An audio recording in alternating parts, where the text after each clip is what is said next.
Well, there have been two that come to mind. One was with Stanley Kubrick when I did Full Metal Jacket, which is Stanley Kubrick's considered one of the top film directors of all time. With classics like Clockwork Orange, 2001: Space Odyssey. I mean, a lot of great films. And I had been given one of the leads in that film. I auditioned in England. I was doing Death Wish 3 with Charles Bronson in London, and I heard Kubrick was casting, and so I called up and did a British accent and acted like I was an agent. I said, "You must see Kirk Taylor. He's wonderful. He's here shooting with Mr. Bronson. Mr. Bronson's very fond of him. We'd like you to see him and have Mr. Kubrick see him for Full Metal Jacket." And they were like, "Yeah, okay." Welcome to Men of Abundance, the podcast for those looking to level up their lives by hanging out with some of the greatest leaders and established professionals in our community, living a life of integrity, honor, and the abundance mentality. Prepare to pay it forward with your host, former Army medic turned lifestyle entrepreneur, Wally Carmichael.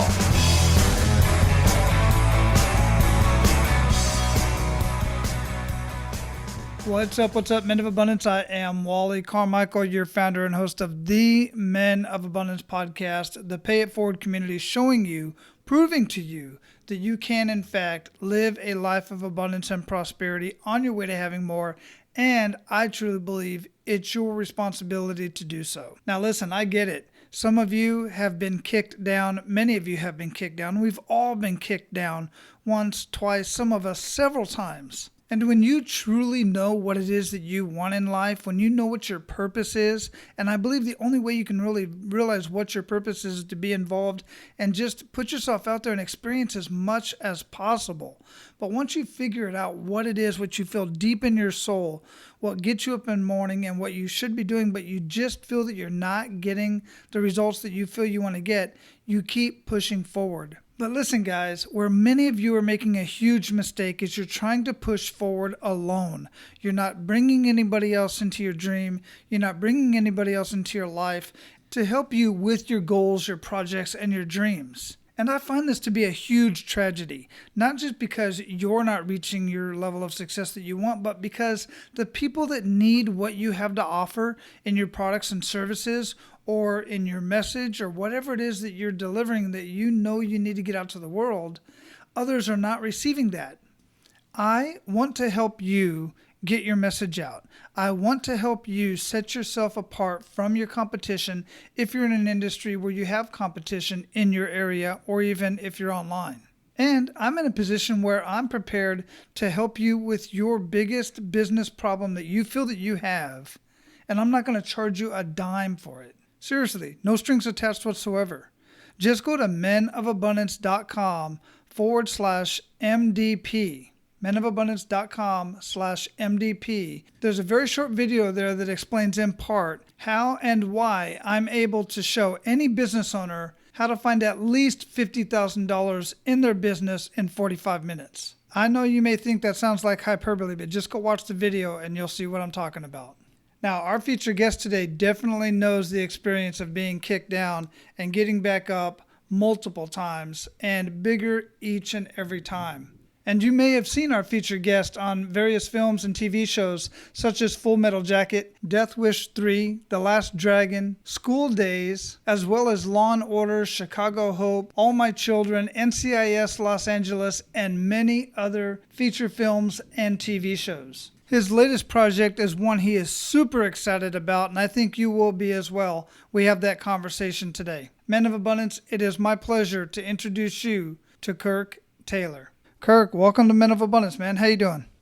Hey, I'm doing well, man. Good to be with you, Wally. Awesome. It's good to see you, man. Where are you at in the world? I'm in Southern California. I just got a call from my brother from my home state of Connecticut, and he said it was 8 degrees yesterday. So I was like, whoo, I made the right move. Brother, you can have that all day long, man. I was watching some videos earlier on Facebook of people slipping and sliding all over the place. I'm here in sunny Florida. I think it got down to 47 degrees this week, which is unusual. I didn't expect it to get. This is my first full year living in Florida. I didn't know it got even that cold here, but yeah, I don't mind that. It's so cold. My goodness. Yeah, it's crazy, but not no 8 degrees, man. Yeah, I used to ski and I used to ice skate, but I really even as a kid growing up in Connecticut. I moved from there to New York when I was 18. But when I was on the East Coast, I didn't like the snow. I didn't like the cold. And so this is I think this is God's country out here. Yeah, snow is not as romantic as they make it out to be, man. If you're a kid, you get to have snowball fights. You get to fall, make a snowman. I mean, snow angels. It's a lot of fun. But once you cross that threshold of accountability, and your dad says, "Take the shovel out there, shovel that walkway." Okay, Dad. Yeah, when you got to get up in that stuff every day and scrape the windows off and live in it, and the salt destroying the cars. If you're in a place that has the salt, I'm good. I'm good, man. Hey, man, I like to start out the conversation with an attitude of gratitude. What do you have to be grateful for today, Kirk? I'm just thankful for God's mercy. I'm thankful for his grace. I'm thankful for his patience. You know, I realize that he has to be very patient with me at times. And I'm just thankful to know that I always have that hope, and I can always, as grandfather said, look up. In fact, he called that we're not grateful. If someone gave you something and you weren't thankful, he had a little thing he saw on the farm. He had a farm. He said, "You're like the hog under the apple tree." I said, "What's that?" He said, "Well, the hog would sometimes sit right under the apple tree and wait for the apples to fall, hit him on the head sometimes. He would eat them up and never look up where it came from." So try to maintain that the attitude of gratitude and not be the hog under the apple tree. I'll tell you what, man, that has been a huge turning point in my life when I decided to start being grateful every single day for every little thing that I have in my life. Grateful to have this conversation with you, man. I'm looking forward to what we're going to bring up here. Me too, man. Me too. Excellent. So how would you describe yourself, Kirk? Well, you know, first and foremost, I'm a spiritual being having an earthly existence right now, headed toward the finish line, headed toward the goals. You know, I'm an artist. You know, I have an artist spirit. You know, I believe that that's something that God gave me. I didn't, you know, sometimes you don't realize how, you know, God planning out your life, saying he knows the plans he has for you, that your steps are ordered. You don't realize how far back that goes. Like you think, oh, that must have started when I was 17 when I accepted the Lord. No, it didn't start when you were 17. It started, he said, I knew you before you were formed in your mother's womb.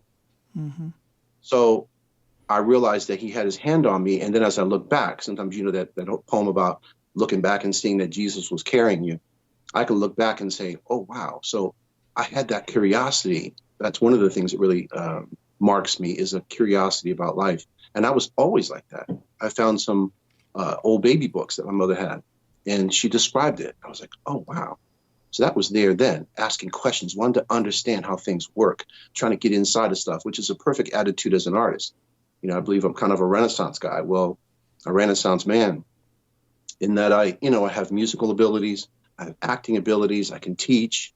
I've been writing scripts, I write music. So that curiosity and that desire to express and even to help interpret things, because that's one of the things that we as artists are illuminators. We illuminate the world, sometimes for good, sometimes for bad.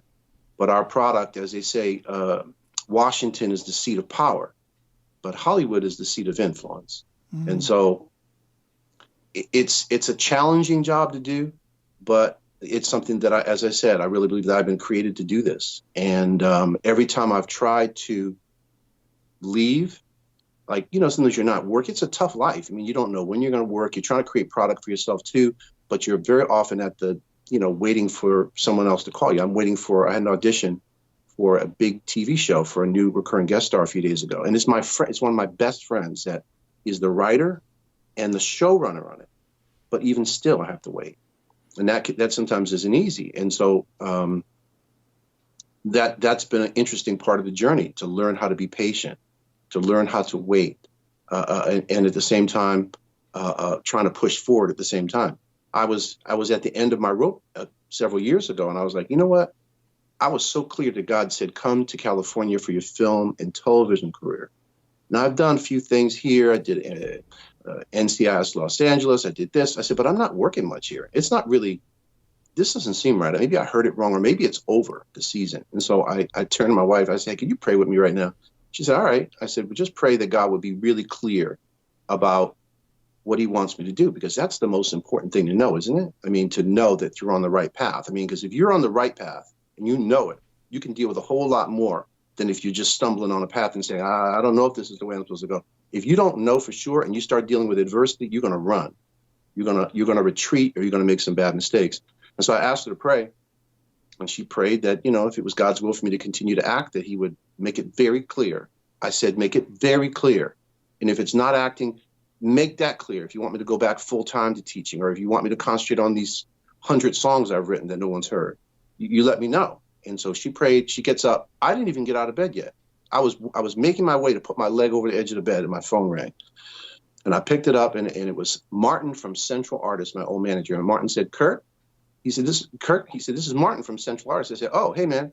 He said, Kirk, we just got a call from a major motion picture, and they want to know your availability next Friday. So we went from 30 seconds before praying that God would be clear if I'm supposed to act, to they want to know if you're available next week. And within a week, I'm pinching myself because I'm wearing a New York cop uniform in LA. I have a New York police car, and I'm standing in front of Robin Williams and Mila Kunis in Robin's second to last film that he made in his whole life. Mm-hmm. So that was one of those times where, again, it's confirmed, but it still doesn't mean you're not challenged, because you have to wait and you struggle and you're dealing with this and that. But that at least let me know. I said, all right, do you want to brush that off? You want to make it a coincidence that happened? That'd be very, very foolish, because you've seen it 1,000 times. This is God's way of telling you for sure, this is what you're supposed to be doing. You can add to it, which I'm doing with, various things, starting to produce a little bit and other things. But acting is something, the arts are something I've been called to. So I have an artistic, spiritual spirit. Yeah. Wow. I call that divine intervention. Absolutely. Yeah. And I don't scoff at that. And I also, and I want to have this dialogue with you, because I have this conversation often while I'm also a prayer and giving gratitude and just being spiritual and everything. And it's made so many miracles in my life that are just unexplainable. I could go on and on about them. But at the same time, with things like with your story here, you put some things in place that enabled somebody to your name, your image to pop into somebody's mind and say, let's call this guy. This is the guy we want for that part. What are your thoughts on that? And it's astounding if you think about it, because it was something that was set up before that moment I prayed. Mm-hmm. God was already that's the thing that we have to realize, is that God is always working behind the scenes on our behalf. And that's where the trust comes in too. I said, Lord, I don't know why it's going this way. I know what you promised. I claim that, but I'm going to stand. It even said that Abraham, when he was promised to have a child, and he's an old man. And it says in the New Testament, it says Abraham faced the fact that his body was as good as dead, but he didn't waver because of unbelief. So he's like facing the facts. He said, this is not good. I mean, I never heard of anyone 95 or wherever he was close to 100, having a child, having the desire to have a child, having desire. I mean, let's talk about that. Yeah. So, it was, for me, it was absolute intervention. It was God stepping in and setting it up. It'd been set up because obviously someone had been thinking about me days before that. So on other days when God seemed silent, on other days when I didn't seem to get really an answer, he was already answering. That was the first scripture that I learned as a kid. Ask and you will receive. Seek and you will find. Knock and the door will be open. For everyone who asks receives. Everyone who seeks finds. Everyone who knocks, the door is open. So I had been knocking before. I just didn't see the manifestation. So sometimes that's where the patience comes in, because very often we run out of our own steam. And I've found, I bet you have as well, that at those times when you start running out of gas, he provides gas or maybe an alternate power source or something like that. Yeah. He provides a power source. It might be somebody coming up to you saying something. It might be a phone call. It might be something you read. It could be a song that's on the radio. I mean, it says in the book of Job, it says, God speaks to men in many ways, but he does not perceive it. Whether it's on a bed, even when you're messing up, he says he'll send you dreams to terrify you. Okay, that didn't work. Okay, he'll put you on a sick bed. Mm-hmm. Did that work? I mean, he'll turn the heat up. I mean, and listen, that's a kindness if you think about it, because if you're really a child of God, if you're a child of anyone, then that's a good thing. You don't want them to ignore you and you going the wrong way, doing the wrong thing, about to mess your life up. And he doesn't send any discipline. He doesn't send any help. He doesn't confront you. That's not a good thing. So being chastised or chastened by the Lord, being on his radar, man, that brings so much peace in the midst of any kind of storm you're in. Well, talking about storms, one of the questions that I like to bring up and I like to ask is a kick in the gut moment. And the reason why I do this is because part of what we're talking about right here, I look at them as challenges.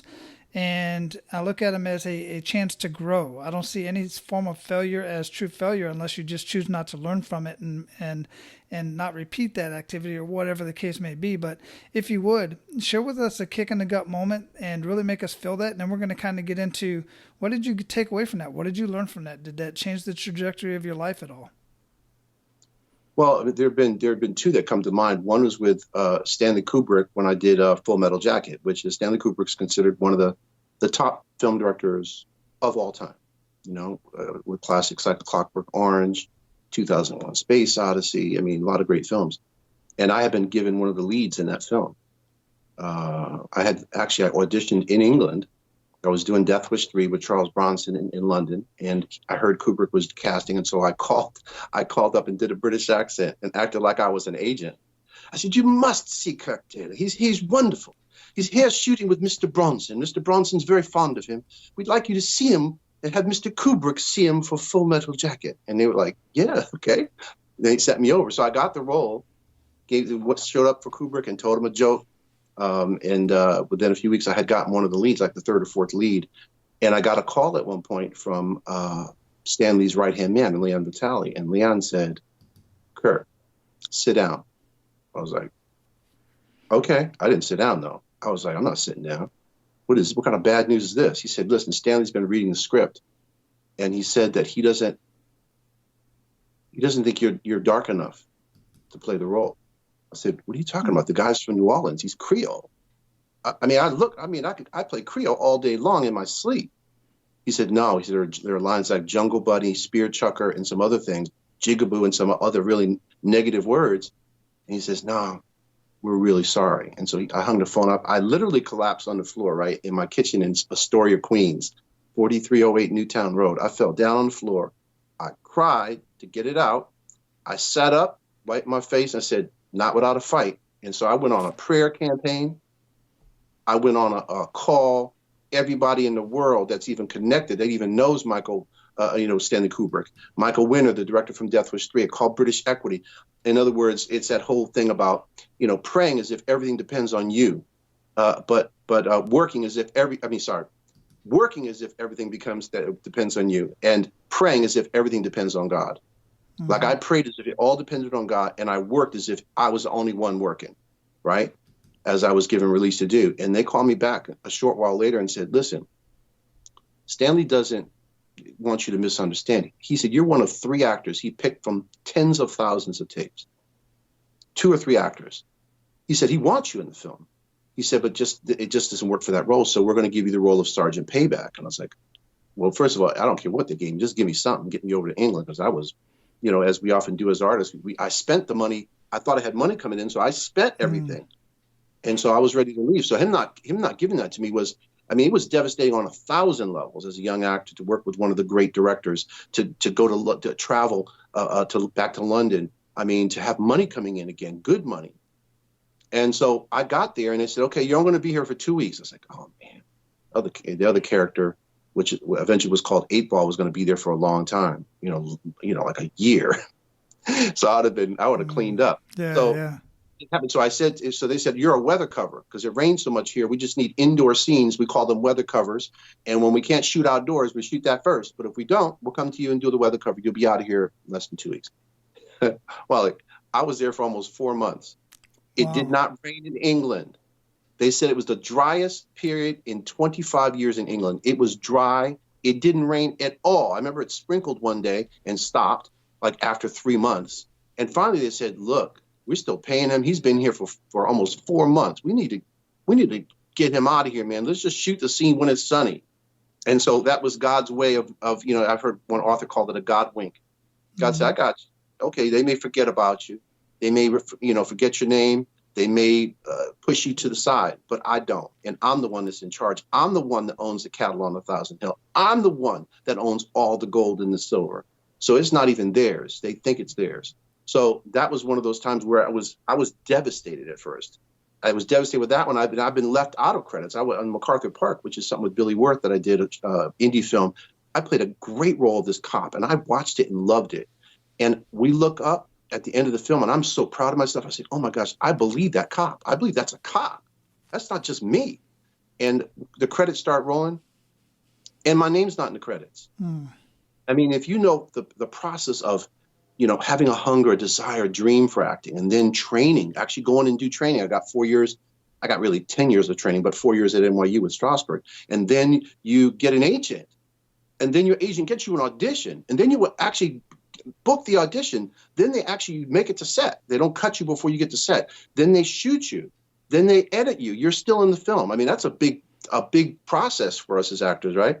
And then your name's not in the credits. I was devastated. And I walk out of the screening, and I just kind of trying to calm myself down. I was with a couple of friends, my friend Michael Jai White, Gina Bolton. We were all hanging out. And I just was trying to breathe and get myself together. I was so upset. And I look out of the corner of my eye, and there's a man coming toward me. And I looked, I was like, is that Sidney Poitier? Is that Sidney Poitier? Is he coming over here? And he walked right up to me. Excuse me, he said.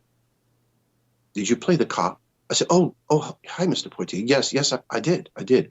He said, I watched you very closely, and I did not know if you were a real cop or if you were an actor. That's meant to be a compliment to you. I thought to myself, that cop should be an actor. And I said, sir, wow, I can't, it means so much to me. They didn't put my name in the credits. And he said, where you're going in your career, that will not matter. The presence you bring to the screen. And at that point, my hearing went out. Like, I couldn't take any more compliments from him. And I just watched his lips move and thought, Mr. Tibbs, his role in The Heat of the Night. And that was another way where God said, they may forget you. They may try to push you aside, but I know where you are. And you just got a compliment from one of the great actors of any generation, not just his generation, but almost any generation, a trailblazer, an actor's actor. And he came up and told you that he didn't know if you were a cop or an actor. That's how good a job you did as a cop. He thought you were a cop. I mean, that's the ultimate compliment, and that's what God gave me. And I would have had them leave me out of the credits, Wally, 1,000 times.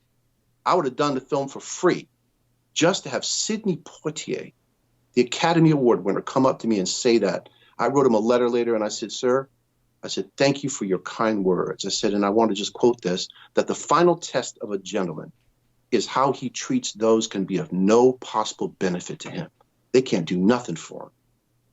And yet he showed a generosity of spirit and kindness. And very often we in this industry, when we start to get bigger, we get bigger. The head gets bigger too. And all of a sudden you forget that you're in a position to serve people, that you're here to serve the director, the writer, to bring this character to life, that you're here to try to touch the audience, really, not just have them watch and nod, but actually, as Brando said, you're supposed to, our job is to make them stop eating their popcorn mid-kernel. Like they're here and you're like, that's what we're supposed to do.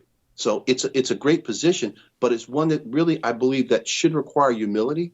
It should be humility in it, but very often, because we, kind of in the United States, Hollywood has become our royalty. We don't have a queen and a king, but we have Hollywood. And I think that's been kind of the confusion for a lot of the brethren and sisters, that it's really, it's a job to be thankful. What you're saying about attitude of gratitude, that's what it should be. Thank you, Lord, for the opportunity to touch those made in your image, created in your likeness, that I could bring to life this character. And how about the one I just did I played Simon Peter. That was another God wink. So those are three different ones with that where God showed up and let me know he was there and let me know not to worry. Don't even worry about it. And so I have something even with this latest film that's come out. There was an issue with that, with my credit, believe it or not. And I play Simon Peter in this one, in Revival. You know, the great disciple and apostle, the pillar of the church. I get to play him, and my name was again left off the poster. And then it's not in a single card. It's kind of in a roll of other names, like 15 other names. And I'm the third lead. I'm the third lead in this film. And I had the same reaction. And I read to myself, I had it written out in a biographical form, what Poitier said. And I started weeping because I realized it was for then too, that God had, just as he'll give a prophecy that means two things. It'll mean something in the Old Testament dispensation where it was said, but it also refers forward to the Messiah. Like it's for more than one thing. And this was one of those words delivered to me from the mouth of Sidney Poitier that was meant for then, and it was meant to be a reminder now. I know where you are. Don't worry about it. I got you. Got your back.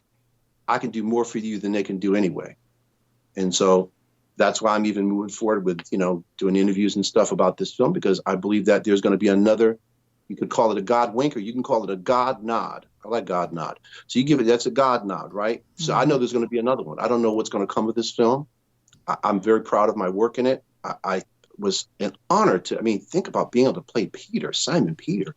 And with such an illustrious cast, Harry Lennox wrote it.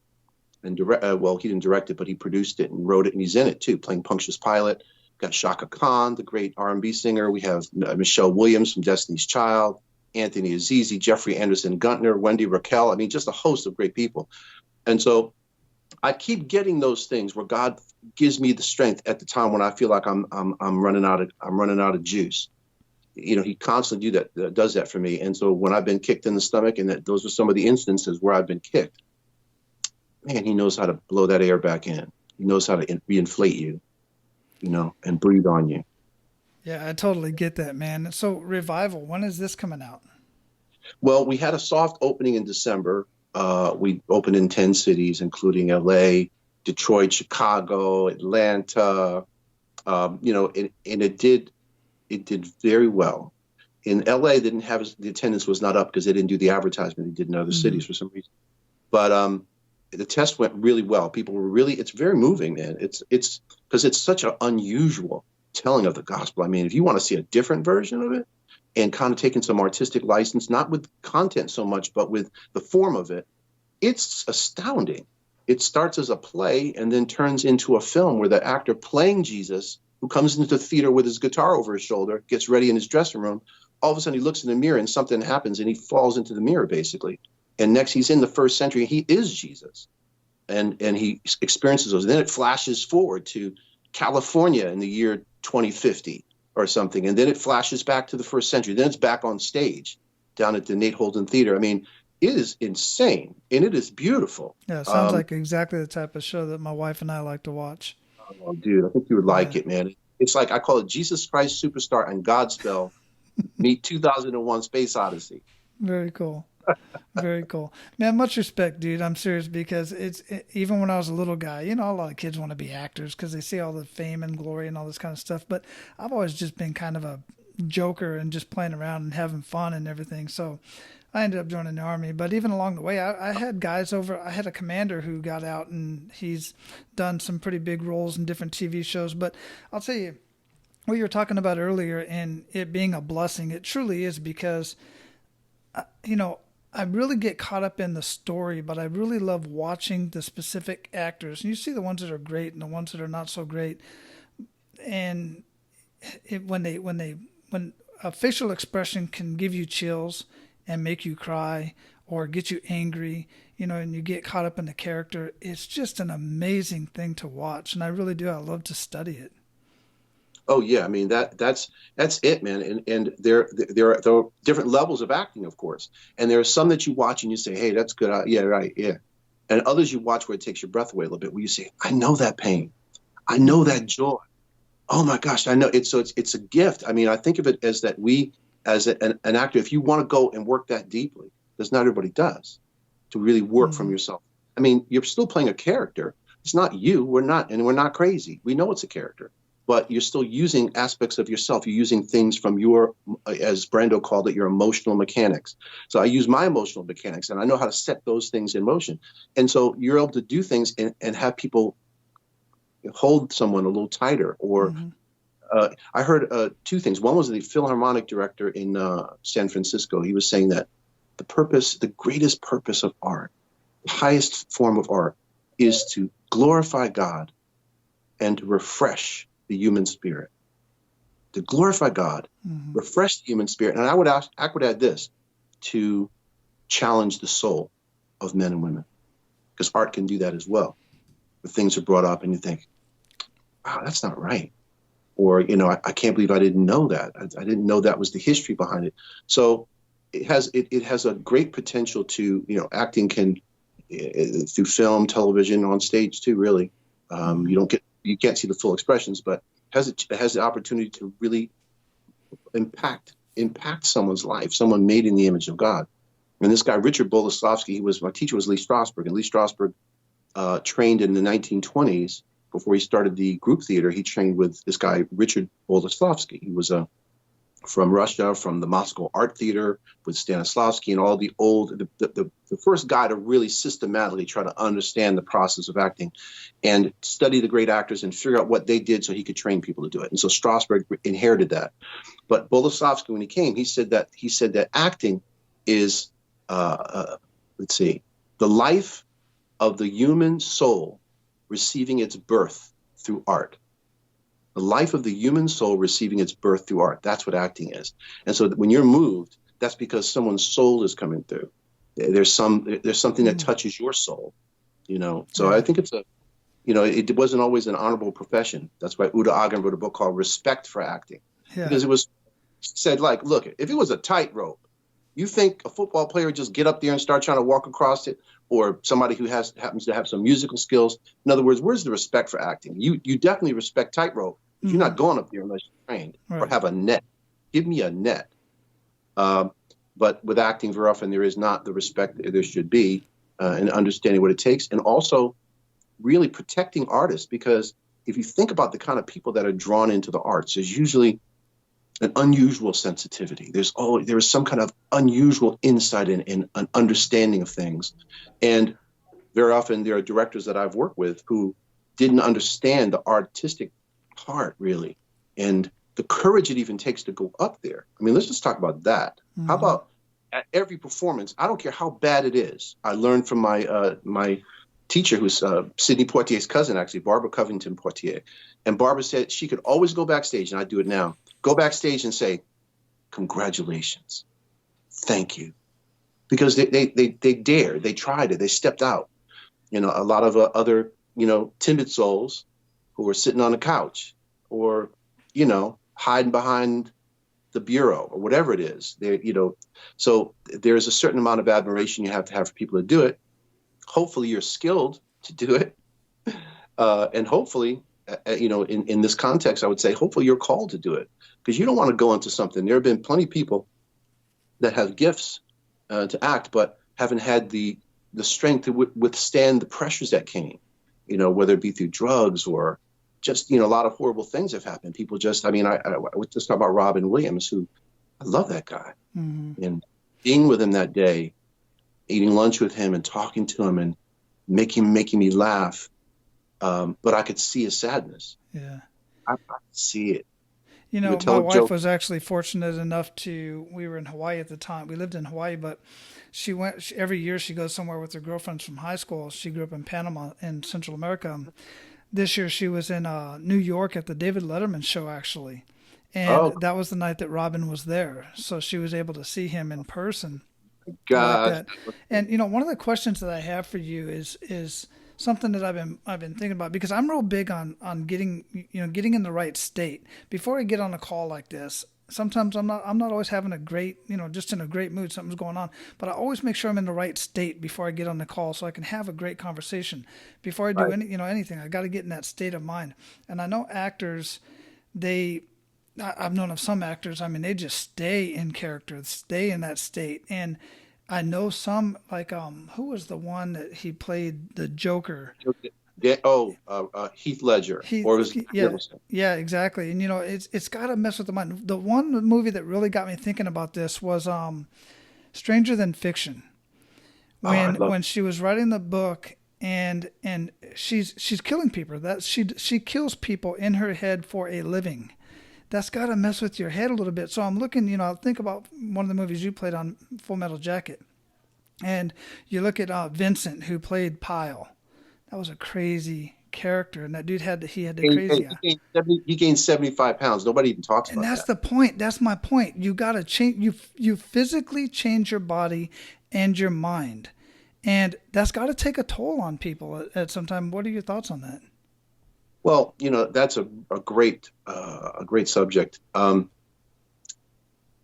we're coming up as actors, there's a freedom they're trying, because you come out of the world where you're trying to negotiate life, and you come up with different ways of conditioning and protecting yourself and not showing emotion when you need to, when you're real emotional because you can't do it, And so in acting schools, they train you to really open up and explore yourself, explore the world. Now, the fault is that they don't give you boundaries, really.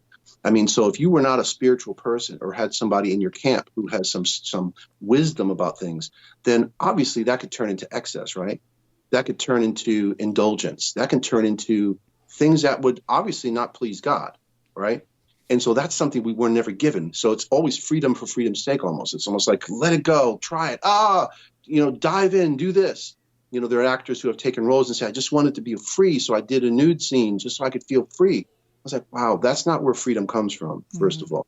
And it just shows a basic misunderstanding, but it's understandable. Why? Because they don't. I met Drew Barrymore as a little girl. She was at one of Lee and Anna Strasberg's parties, and she was maybe 7. And I remember looking at her. Even then, I thought, I hope they protect her. I hope they protect her. She's such a sweet. And if they just let her go on the path of just try it before you buy it, whatever, that's not going to be good for her. It's going to be hard on her. And that was, I said a prayer for her, and that was it. And she has had her struggles, she, as we all do. Mm-hmm.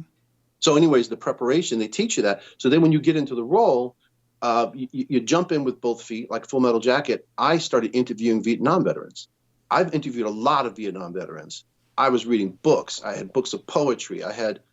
And I started getting to a place where I started having nightmares about Vietnam in 1985.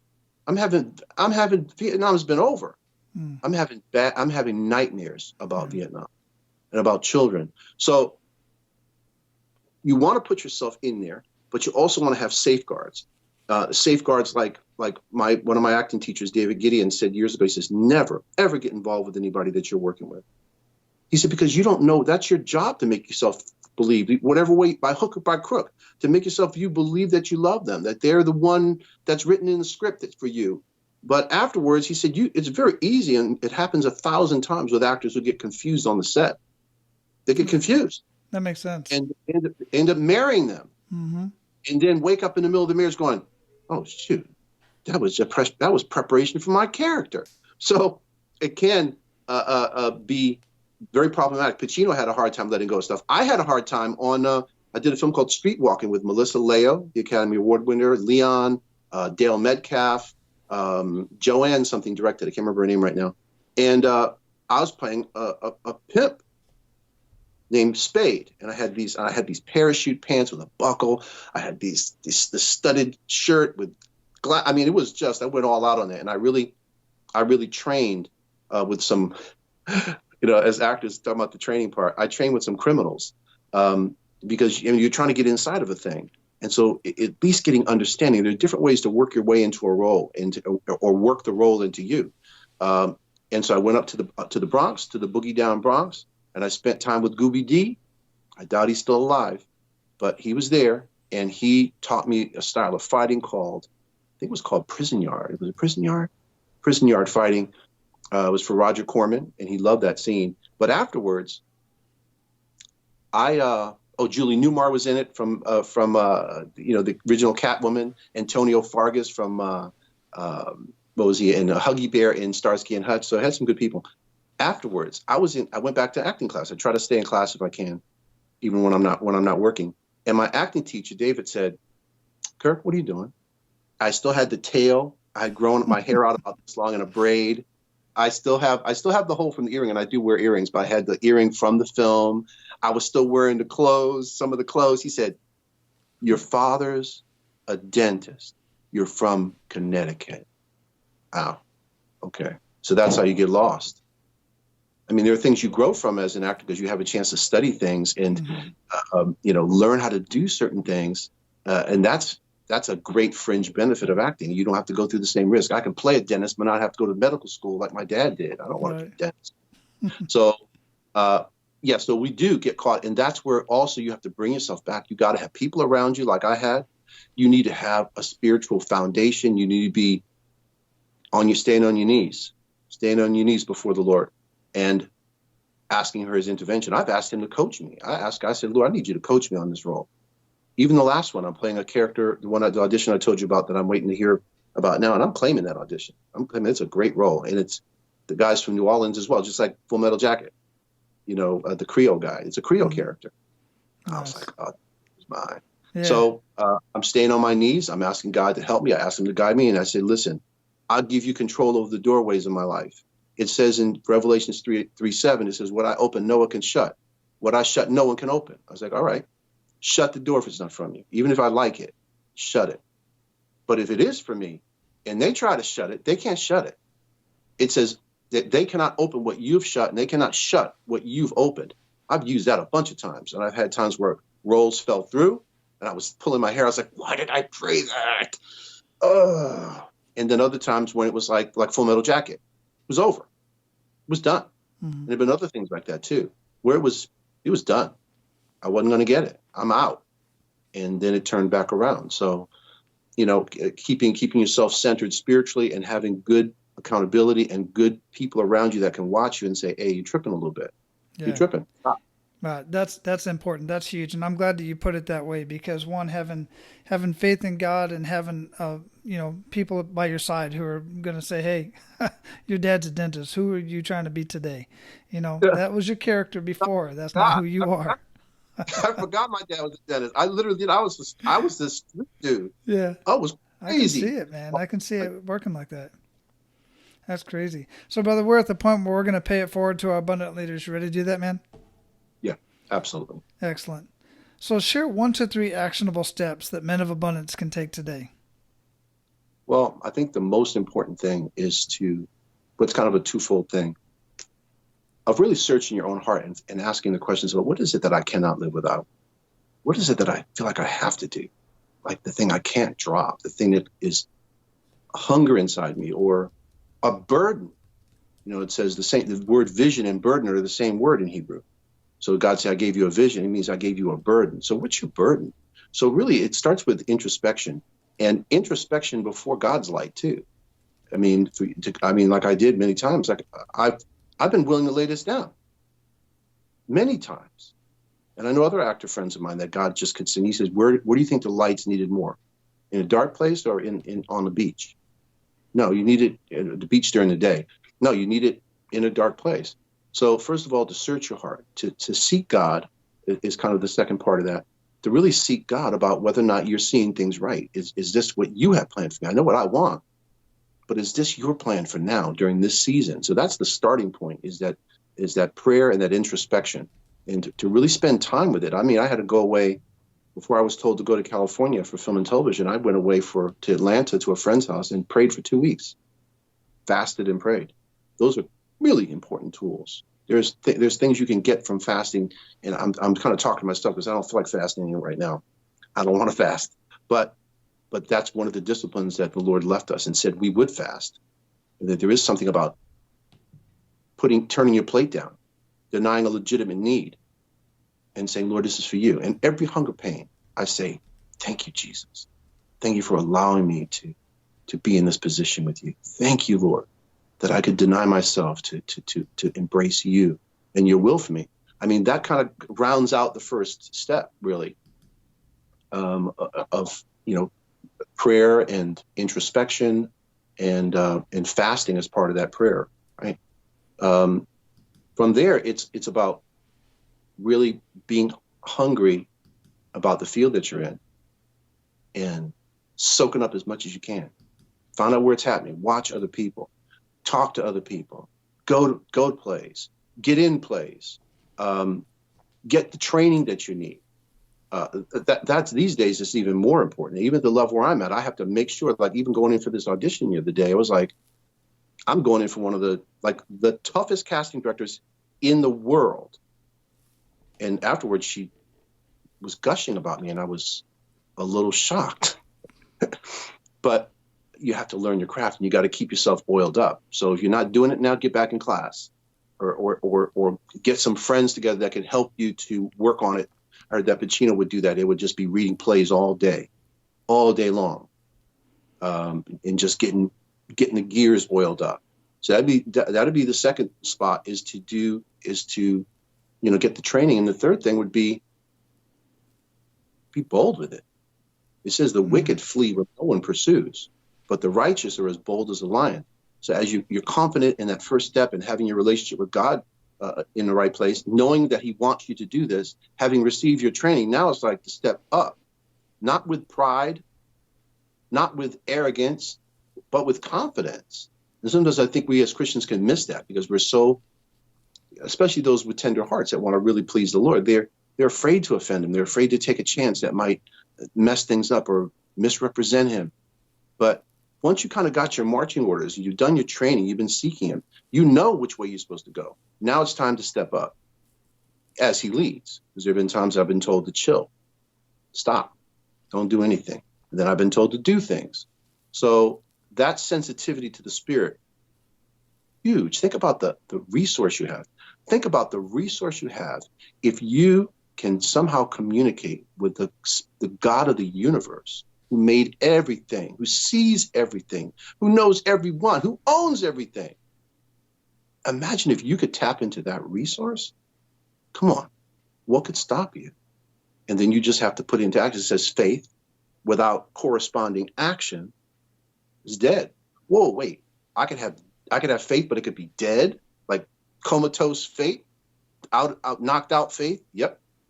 It doesn't do you any good because you say you're trusting for something, but you're not willing to take the action that's connected with it. So a lot of it is really, it will be adjusted as you go. But the main thing is to look up and look in. And I verify, and it says the scripture that talks about it says, search me, O God, and know my heart, try me and know my thoughts, see if there be any wicked way in me, and lead me in the way everlasting. Okay, so we are asking for his light. It's not just our own little flashlight where we're looking in, but it's his light. That's where we're inviting his light to search us and to help us to see which path. And so when I was told like being those three steps I just mentioned, I did. And then at one point I was here at my church in California. It's called Church on the Way. It was a very well-known pastor named Pastor Jack Hayford, and his son-in-law, Scott Bauer, was the pastor at the time here in Van Nuys, California. And I had just done a Stevie Wonder show. The great Stevie Wonder, my gosh. And Chaka Khan was my leading lady. It was like a dream. I couldn't believe I was looking across her and singing "You Are the Sunshine of My Life" to Chaka Khan. It was crazy. So we come back, it closes early. I come back, and I don't know if I should stay in Vegas, but to stay in Vegas is insane. There's no film work really there. They only do small guest parts. They're co-stars. Even the plays, it's just not the kind of stuff that you'd want as you're a serious trained actor. And I come back, but I have a feeling I'm supposed to stay there, that's silly. Why would I want to stay there? I'm going to come back, man. I come back to my apartment in North Hollywood. So I walk down the aisle, and Scott Bauer was preaching. And he stops. He says, okay, now I want you to grab the hand of 2 or 3 people and pray with them and tell them what your need is. I was like, whoa, okay. So I grabbed hands with one girl I knew from the choir, Brienne, and someone else. And I said, hey, I've been in Vegas for almost 3 months, and the show closed early, and I don't know what I'm supposed to do. If I'm supposed to go back to Vegas, somehow sense maybe I am, or if I should stay here. I don't know. And she said, okay, and they both prayed for me. I sit down, talking about God leading, right? That you put it out there. You take those 3 active steps. I sat down in my seat, and he said, today I'm preaching on Jonah and Nineveh. He said, God was upset with Nineveh, to say the least. In fact, God was going to nuke Nineveh because of its transgressions. He said, just like you might want to nuke a city in the United States. He said, what about Las Vegas? Like, he said it out loud. He said, what about Las Vegas? And I looked at him like, did you just say, I've been here for years. I never even heard those two sounds come out of anybody's mouth. Las Vegas, Sin City, right? Everyone starts laughing. You don't think I laugh, right? And he said, anybody here from Las Vegas? He's laughing. And I start sliding down my seat. I'm not putting my hand up. He's mocking Las Vegas. And I just asked about Las Vegas. That's bizarre. And then I looked back at him because I looked at the girl back there. She was grinning. And I looked back at Pastor Scott. And Wally, it looked like you knew something had just happened to him. Like he had gotten some kind of message, because you saw he was so sober. His face was so serious. And he put his finger, he says, no, go and show the love of God in Las Vegas. That's what he said from the pulpit. I was freaking wiped out. Was wiped out. Like when you get an answer that clear, everyone thinks they want a clear answer until the answer is something that you don't really want to do. Then you wish it was a little less clear. You wish it was a little murky. So, oh no, what he probably meant was, but this was from the pulpit. My pastor says, go and show the love of God in Las Vegas. What do you think I did? He just preached about Jonah. And Jonah going the other direction instead of following God's. He didn't want to go to Nineveh. Ninevites had been very cruel to the Jews. They were a terror, and so he went the other way and got in a wreck, and then ended up being thrown into the ocean and got swallowed up by a fish. I was like, well, I'm not getting swallowed up again, because I've been swallowed up. I'm not getting swallowed up. I'm going to Vegas. Everybody asked me, why are you going to Vegas? Listen, don't even ask me. I'm supposed to go to Vegas. God wants me in Vegas. I don't know. And then there were things that happened in Vegas that were rough, but I knew where I was supposed to be. So I was able to suck it up. If you're in a fight and you got boxing gloves on and somebody punches you in the face, you don't stop and say, hey, you don't do that. You try to counter him. You try to move yourself, get your head off line, fight. So in this situation, because I knew where I was supposed to be, I could take the punch. But if someone just walks up and punches you in the face on the street, that's a little different, isn't it? You might run, you might fight back, but you would be shocked. Say, why'd you punch me? So I knew where I was supposed to be. And so I was able to defend the territory, which was like, listen, it wasn't easy because I wanted to go back, but I was like, I can't. I know only one thing for sure. God told me clearly to go to Las Vegas. And then there were people, I led someone to the Lord who's from Argentina. And that person went back and it's like a soul winner and like an evangelist in Argentina. I'm like, oh my gosh. So there were things that happened during that period that would not have happened if I was not in town. And so I went, and it cost me too, because when you drop off the map from Hollywood, please, what have you done for me lately? As the Janet Jackson song says, I think it's Janet Jackson. What have you done for me lately? And so I came back, they were like, who are you? And I had lost a lot of momentum, but I obeyed God. And so I know he has a way of picking up the slack. As I said, he gives you a God nod and lets you know he knows where you are. He did it with me. I got back here when I was finally able to come back 3 years later. 3 years later, I was in Vegas for 3 years. It was crazy. I come back, and a friend of mine has a prophetic anointing, Cornelia Crawford in Washington State. She called me and she said, I see God releasing a portion of what you've been waiting for in 3 days. I mean, she's real specific. You can't fake this. It was a Friday. She said, in 3 days, you'll receive a portion. And she says, and you also will be lifted up on a platform by the nations of the world. And before those very nations, you will minister to them. So these are insane prophecies. So the first one, 3 days later, what happens? It's a Sunday. A dude walks up to me at church who I don't know well, Michael something, Bancoli, but I didn't know him well at the time. I'd seen him. He hands me a check for $3,000. I was broke. I was completely broke. I had like $19 left. I was looking for jobs at the church. I went for benevolence. I was like, well, Lord, I'm back, but Lord, how am I going to do this? He gave me $3,000. Then I was told that my roommate was going to have to leave. And I was like, that doesn't make sense. He just got a check from the Lion King. He's rolling in money. And I'm using up this money that I have. And well, actually, that's when I still had the 19. So this guy, he leaves my apartment. The $3,000 come. And it was all coordinated. So God was basically letting me know, do it my way. It doesn't have to make sense to you. if you can hear me clearly, if you know what I'm telling you to do, just do it. Just do it. And so I've been living that way, with trusting him. And I'm honestly saying it's not easy, because there have been times when you climb the wall, where you're crying, where, the book of Psalms is a great prayer book, man. When you're struggling, tears have been my food day and night. My bed is like a river. I'm crying so many tears. Lord, why have you forsaken me? What's going on? I mean, those are good prayers.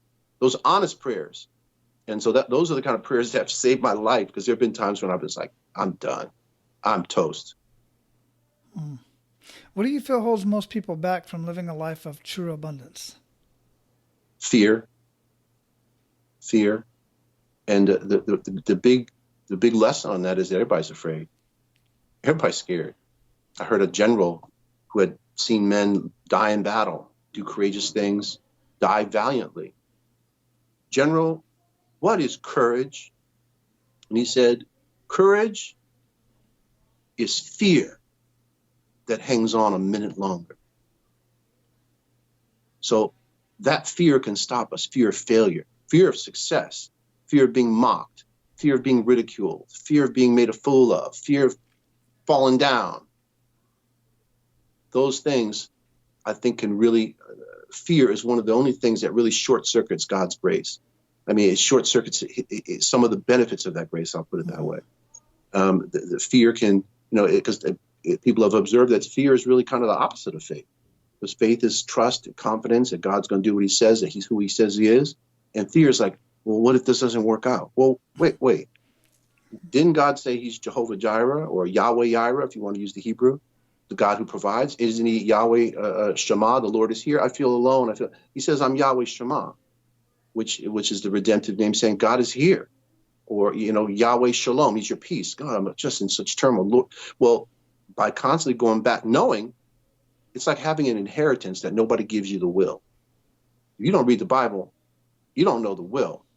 You may know things. There's a revelation in nature. It says God is revealed through the stars. He's revealed through a flower. He is. But then the specific revelation, if you don't read it, then you're going to be someone who has a lot of riches that is supposed to be given, but he's living in a tent under the bridge because he doesn't know. And so I think we all, in some areas of our lives, live like that guy living in a tent under the bridge, eating out of tin cans. So I think that it's a fight. And so I would just say, too, don't give up the fight. Yes, you're scared. Fight. I can say this. There's a film I saw called Lone Survivor with Mark Wahlberg. And there was a takeaway from that. This is a true story about these guys. They've received training that was above the training of most branches of the military. They had to be able to do what other guys couldn't do. They had to withstand the cold when everybody else is going to hypothermia and can't think. They had to think. So these guys were put through just the rigors. And the two takeaways from that film, and that would summarize what we're talking about here, is that as long as you have breath, you are still in the fight. And secondly, you can always do more than you think you could do. Always. That's why people hire personal trainers, because they know that the personal trainer will push them further than they would. Could they do it without the trainer? Yeah. But will they? A few. Most won't. So if I got one more question for you, Kirk, and that is, what does living a life of abundance mean to you? Well, it kind of echoes back to abundance. I think of abundance as, it doesn't mean you're going to be rich, but I think you have more than enough for your needs. They say we're blessed to be a blessing. So to live an abundant life would be, first of all, to always remember to be thankful, as we talked about. It sometimes I've had to encourage myself, like I've been in under attack and I'm down in the dumps. And I said, Lord, I'm going to go over every little nice thing you do for me today, and the things I could think of any time that you did for me. Thank you for this clean glass of water, Lord. Lord, thank you that I have a roof over my head. And so I think that if I can live a life of abundance would be to maintain always a thankfulness and understanding which side your bread is buttered on, understand who's buttering your bread, understand that God is there. If I could have that, and then also to be able to be of influence in a positive way through my art, influence the world, to touch the world, and be able to take care of my family, to be able to have enough, more than enough, to take care of our needs and to be able to sow that into other people. We're in a culture really where everybody's trying to get their own. And I understand it, because it's not easy to get your own. But if it's just for you, then even if it is abundance, it's wasted abundance. I mean, people go, the Jews have a saying about the burial shawl, and they said the burial shawl has no pockets. You ain't taking a dime. You're not taking a shekel, whatever you want to call it. Yeah. Nothing's coming with you. You're going to have to leave. So you're going to take a real abundance will ultimately be on the other side of eternity. Its final expression will be on the other side in eternity, when we see the lives that we've touched, when we see those that are there because of us, when we realize that we fought the good fight. If I could fight the good fight and make sure I get there, that's going to be abundant enough for me. In the meantime, I'll do those things with my family, take care of my stay close to the Lord, stay thankful, and fight. I love it, brother. I admire your work. I really do. I admire, everything that you do. And we're going to have KirkTaylorOfficial.com linked up in the show notes. But before I let you go, what did we not talk about that you want to ensure that our abundant leaders get out of our conversation today? Well, I mean, there are other aspects of what I do too. So being willing to diversify too, as it says about throwing your bread on the water, distributing things, you don't know what's going to come. So, even though acting has been clearly, God has said, no, I didn't say anything about you stopping acting. You're going to continue to act as long as you obey me. Okay, cool. But what are the other things I do? And there's very often, it's good to have something else that you can do as well. The teaching came in handy. I play keyboards, and so I've been musical director of shows. I'm writing music. I heard about the same thing with Tony Bennett. Tony Bennett, very accomplished singer, obviously. I mean, one of the greats. Oh, me and my wife love Tony, yeah. Tony Bennett, I love that guy. I have a couple songs. I wrote a song for him. Well, actually, I didn't write it. My uncle wrote it back in the 50s and for Nat King Cole, and Nat didn't get to do it. And so it's been sitting for 50 years, something like that. So I have to get that across to Tony. But Tony Bennett, he was told by Duke Ellington, he said, continue to paint. He said, make that your other thing so that you have something that you can go to when things dry up here, when things aren't going, that you don't have to be stuck there staring at the wall. And so I think that the men of abundance to know that, you have your main thing, and then also be open to other opportunities that come and developing other skills that you have, because you never know how all those will eventually coalesce into one thing. Like my acting has affected my writing, my music, it's affected everything. So to keep your eyes open for that kind of crossover into other things and other skills that you might have that you should develop as well. Yeah, absolutely. Even if it's something that you just enjoy doing, it's just pleasurable, because at some point that may be all you have, man. And I love that. Thanks so much, man. Hey, great conversation. I absolutely dig everything you had to say, man. It's so intriguing just to sit and listen to you, and you're so articulate. I love it. Absolutely love the conversation. So I'm looking forward to sharing you and introducing you to Men of Abundance. Brother, just go out and live your life of abundance and keep paying it forward, man. You're doing it in a big way, and I absolutely love it. My pleasure, man. Thank you so much, Wally, for helping to facilitate this platform so people can connect. I mean, that's the blessing of technology, right? I mean, we have a lot more ways that we can connect with folks than we did before. And this is one of the ways. And Hollywood, at first, Christians left Hollywood when they first started because they said it was evil. And then they abandoned it, and then it was the void was filled. No, technology is not evil in itself. It is a tool.